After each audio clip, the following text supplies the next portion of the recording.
Halo, selamat siang teman-teman. Dengan Tasya di sini. Pada video hari ini tuh saya mau membahas tentang 3 perusahaan CPO. Jadi nanti saya akan bandingkan ya 3 perusahaan secara fundamentalnya itu bagaimana gitu. Jadi kayak akan saya bahas satu-satu pertamanya, terus akan saya compare. Saya sendiri tuh ada satu perusahaan CPO, namanya itu LSIP. Jadi sebenarnya kayak kalau kita memilih saham itu tergantung diri masing-masing ya, subjektif. Tapi menurut saya 3 perusahaan ini semuanya bagus, cuman saya sih lebih prefer LSIP. Saya udah beli juga LSIP di 1165. Jadi sekarang itu saya tuh lagi floating loss sekitar ya lumayan lah, sekitar lumayan gede kayaknya persentasenya. Sekarang tadi saya lihatnya sekitar 1080 ya atau 1100. Intinya saya sekarang lagi floating loss sih.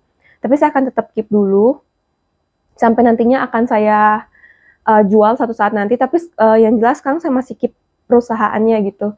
Jadi ini video ini tuh bukan rekomendasi beli atau jual, tapi lebih ke edukasi. Jadi keputusan tetap di tangan kalian. Jadi semuanya disclaimer on. Tapi saya sih melihat perusahaan CPO itu menarik karena sebenarnya kalau kita lihat dari harga CPO-nya sendiri pas ATH itu kan 7 ribuan. Tapi sekarang itu harganya sekitar 3.400-an, 3.500-an. Menurut saya itu harganya masih lumayan tinggi ya kalau kita compare dari sebelum-sebelum COVID. Jadi kita bandingkan itu harga CPO-nya itu bukan dari ATH-nya, tapi dari tahun 2019, 2018, 2017. Itu sebenarnya bisa dilihat sekarang itu harga CPO itu masih tinggi gitu. Dan menurut saya sih potensinya masih ada ya, menurut saya. Tapi semua itu disclaimer on, jadi terserah kalian sendiri. Saya cuma kasih menurut saya, gambaran saya atas perusahaan ini gimana, keputusan tetap di tangan kalian. Bila video ini bermanfaat, please like dan subscribe. Terima kasih. Yang CPO sendiri, dia juga ada indeks harganya ya, karena dia komoditi lah gitu. Ini kita lihat dari 10 tahun terakhir. Ya, jadi sebenarnya kalau dilihat dari 10 tahun terakhir, ini sebenarnya CPO itu kan ATH-nya di sekitar 7.000. Sekarang itu 3.441. Tapi sebenarnya kita itu melihatnya itu jangan cuma dari ATH-nya aja kalau menurut saya.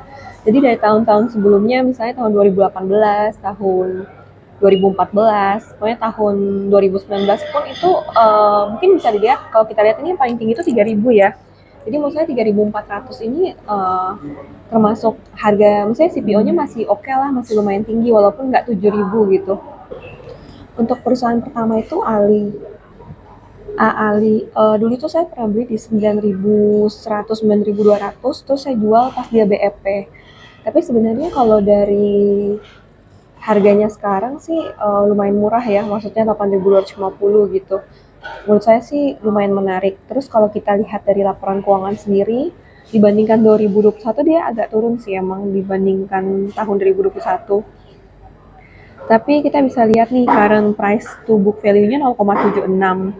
Jadi harga book value-nya itu 10.821, sekarang 8.250, jadi bisa dibilang under value.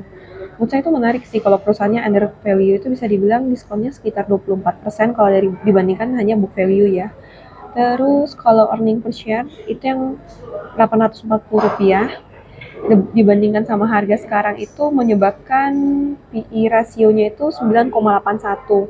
Ya ini standar sih, maksudnya bagus, tapi nggak bagus banget, tapi nggak jelek juga gitu. Biasa PE rasio menurut saya 10, standarnya 10 sih menurut saya kalau misalnya yang oke. Terus habis itu yang kita lihat juga adalah lebih ke hutangnya ya. Jadi kalau hutangnya sendiri itu ada di ya debt to equity rasionya 0,28. Jadi hutangnya itu hanya 28% dibandingkan total modal equity. Jadi itu menurut saya lumayan rendah ya. SMAR ini menurut saya sih kalau dari grafik harga ya nggak murah-murah amat sih kalau dari secara teknikal garis besar 5 tahun ya. Terus laporan keuangannya sendiri tahun 2022 itu meningkat dibandingkan tahun 2021. Kalau untuk current value-nya itu 5.600, itu dibandingkan sama book value-nya ini 0,82. Jadi ya bisa dibilang diskonnya 18% kalau dibandingkan book value aja. Terus untuk PE rasionya ini lumayan menarik sih, 3,41. Lalu dividen yieldnya 6,77%. Terus untuk yang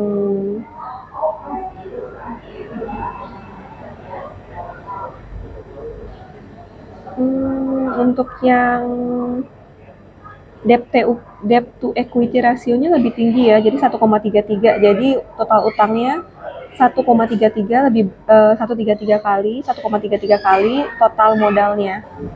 Lalu ini LSIP yang saya punya itu di harga 1165. LSIP ini menurut saya harganya sekarang menarik ya, lumayan murah, 1080 dari grafiknya. Terus kalau laporan keuangannya sendiri dibandingkan dengan 2021 juga meningkat. Terus untuk current price to book value-nya itu 0,69, jadi bisa dibilang diskon 31% kalau dibandingkan sama book value-nya aja gitu. Jadi kalau book value-nya 1571, harga sekarang 1080, jadi menurut saya sangat menarik. Terus PE rasionya 6,71, lalu dividend yield-nya 4,72, dan untuk tadi mana ya, debt to equity rasionya 0, jadi bisa dibilang itu hutangnya, pas saya cek laporan keuangan sih hutangnya kepada pihak ketiga, jadi bukan hutang ke bank, lebih banyak ke utang usaha gitu kali ya. Jadi kayak menurut saya sih oke sih kalau untuk dari utangnya 0 gitu. Jadi rekapannya kalau kita bandingkan Ali, Smart sama LSIP, kalau dari market cap Ali 15,8, Smart 13,15, LSIP 7,3.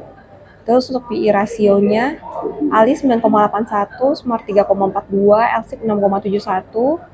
Terus untuk yang current price to book value, jadi perbandingan harganya ini yang paling murah sih LSIP ya, 0,69. Terus habis itu untuk yang